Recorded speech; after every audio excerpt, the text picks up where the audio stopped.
When we think of all of the things that are a part of today's trade decisions, there are a lot of high stakes examples. Steel, lumber, rare earth minerals. These are the things that make the world go round. They make our companies and our industries and our economies work. And yet, right up there with those examples is an agricultural commodity many people don't like and won't eat: soybeans.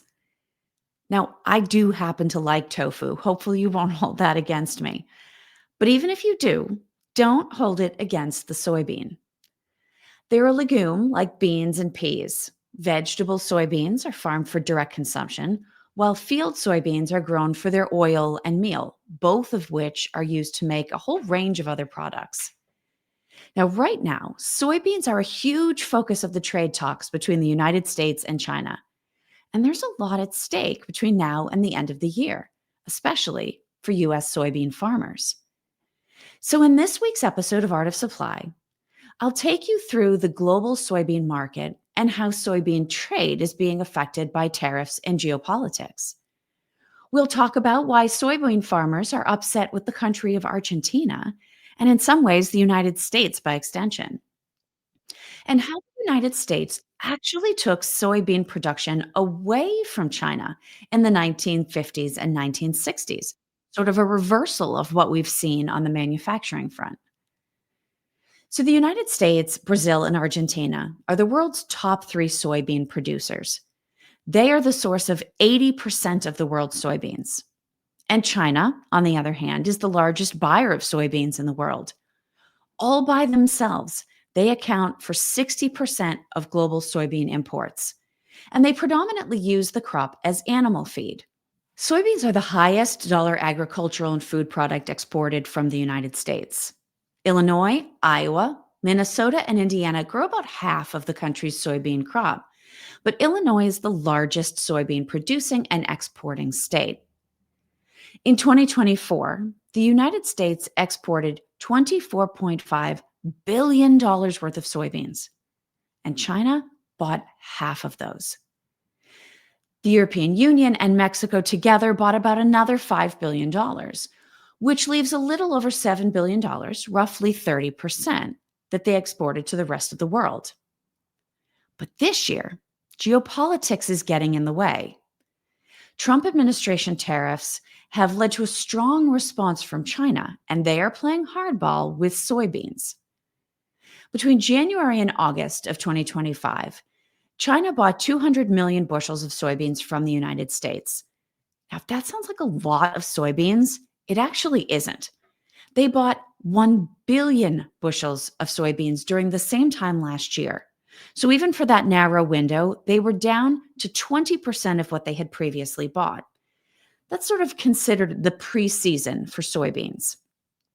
80% of US soybean exports take place between September and February, and the three peak months within that range are October, November, and December. In that key window, really since September, China has purchased zero soybeans from the United States, which has been an absolute catastrophe for domestic farmers. Now, instead, they've been buying from Brazil and Argentina. The United States usually ships most of its soybeans to China before Brazil's harvest hits the market. And US soybeans are typically 80 to 90 cents a bushel cheaper than Brazilian soybeans during that peak window. But China has placed a 23% tariff on US shipments that effectively adds a $2 addition to each bushel for importers. As an article written by the American Soybean Association put it, the combination of 20% retaliatory tariffs, as well as VAT and MFN taxes, have pushed China's overall duty rate on US soybeans to 34% in 2025. While the new retaliatory rate is 5% lower than we saw during the 2018 trade war, the added retaliatory duties will keep US soybean prices prohibitively more expensive than South American soybean supplies ahead of the US harvest this fall. Now, speaking of this fall, ironically, it was a good year for US soybean growers, which pushed market prices down even before China refused to buy. This year's soybean crop is expected to be 4.3 billion bushels, zero point 0.3 billion more than in a typical year. This problem has been coming on for years. And while many of the articles that I read about this point to the trade wars that started in the first Trump term, it actually predates Trump being in office at all. Brazilian soybean exports to China surged to 70% in 2012 and hit their peak of 82% in 2018, which was during the US China trade war. In 2013, Brazil passed the United States to become the world's largest exporter of soybeans. This year, China is buying even more soybeans from Brazil than usual, probably to avoid having to turn to US farmers, even once the Brazilian growing season ends. As part of its 5-year agricultural plan, which runs through 2027, China has made the decision to prioritize increasing self-sufficiency in soybeans and other grains and oilseeds. They recognized that they were overly dependent on the United States for supply, and they did something to fix it. They've been investing in Brazilian soybean farms as a way of diversifying their sources of soybeans and making themselves less dependent on one single source. According to Darren Newsom, senior market analyst at Barchart, China has been pumping billions of dollars into building Brazil's agricultural infrastructure for at least a decade. That's allowing them to now buy more soybeans from that country. Now, this is where it gets really interesting. While China is investing in Brazil as an alternative source, the United States, in a way, is investing in Argentina. That's our secondary source of competition. Argentina cut their export taxes on soybeans and a bunch of other grains for 3 days earlier this month. And during that narrow window, China made massive purchases of soybeans. Now, where this connects to the United States is that Argentina's economy is having some difficulty right now, and they are looking to benefit from a U.S. economic stimulus package. On the one hand, they want the stimulus money. On the other hand, they don't see why they should stop courting Chinese demand for soybeans.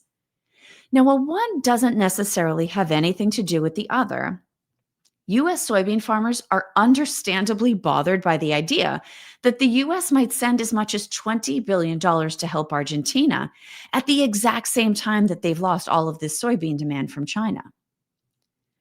Now, there's a conversation coming up that the world will be watching as President Trump and Xi Jinping speak in Korea.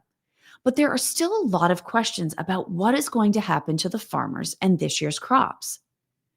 U.S. farmers are reporting losses of $100 to $200 per acre, and many are talking about shifting to other crops. But there's other ways to change how we handle this. Some farmers are storing their soybeans, trying to sort of wait the rocky market out. Others are trying to find different countries to buy these soybeans from us. Now, ironically, China's decision to buy predominantly from Brazil has driven up the cost of Brazil's soybeans. So that does potentially create an opportunity for the United States to sell our soybeans to other countries at a lower rate than Brazil can offer. Farmers and industry representatives, as well as members of the current administration, have been traveling abroad, trying to drum up demand to close the gap created by China's decision to walk away. But there are other uses domestically. For instance, biomass diesel production is another use of soybeans. Now, the issue here is the need for that much of it is going to take years to develop. And so it's not going to be able to close this year's gap, but it might be a longer-term strategy that we could look at. There is also a planned federal government bailout, and this also is not contained to the current Trump administration. There was a $10 billion soybean farmer bailout in the first Trump term, addressing those trade wars and their impact. There was also $10 billion that went out from the Biden administration in December of 2024. And now Trump is talking about sending an additional $10 to $14 billion, notably coming from the revenue that we've generated through tariffs. Now, it doesn't just affect farmers with this going on.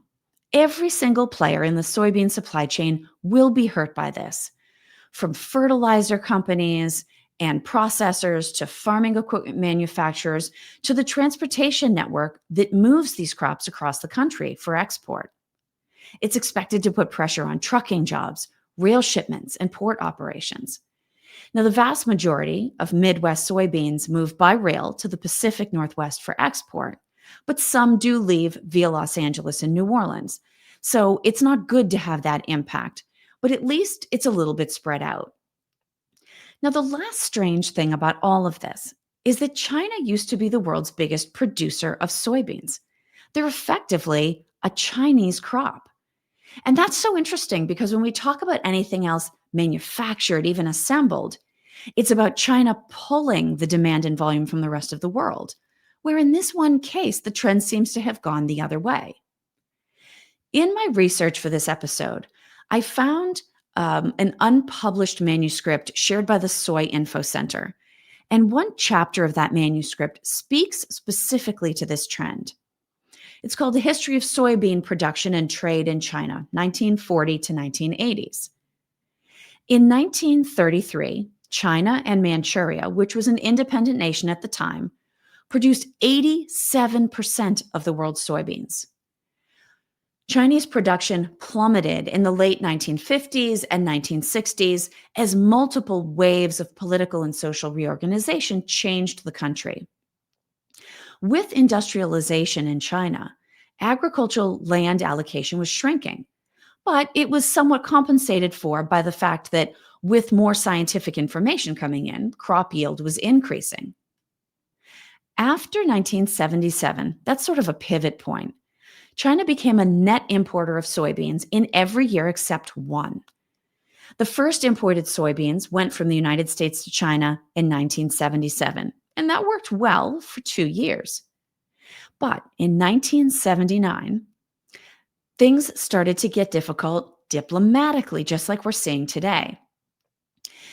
In the spring of 1982, the Chinese government made a decision to stop importing US soybeans. They actually went to zero, just like they're doing now. And this was in retaliation for two different things. One was unilateral quotas on Chinese textile sales to the US. And the second one, which is a little bit more speculative, was to potentially underscore China's dislike of the fact that America had continued to recognize Taiwan as a diplomatically separate nation. Now, it's interesting that that was the pattern then because it's almost exactly what we're seeing now. And that's where so many eyes are on that meeting that will take place in Korea. It's been on again, off again, and as of this past weekend, is on again. Now, in addition to this, we have the additional factor that with the federal government closed, USDA reporting has been halted. So some of the trend and production data we would typically have simply isn't available right now. Now, even if the upcoming trade talks lead to some US soybeans being exported to China, which is something we cannot count on, growers are going to need another plan going forward. China saw the writing on the wall in 2012 and 2013 when they recognized they were overly reliant on the United States for soybeans. They immediately started investigating and investing in solving the problem. The United States now needs to do the exact same thing, recognizing that we're overly reliant on this one source of demand. And we need to go find new markets domestically as well as abroad to create demand for this economically critical crop.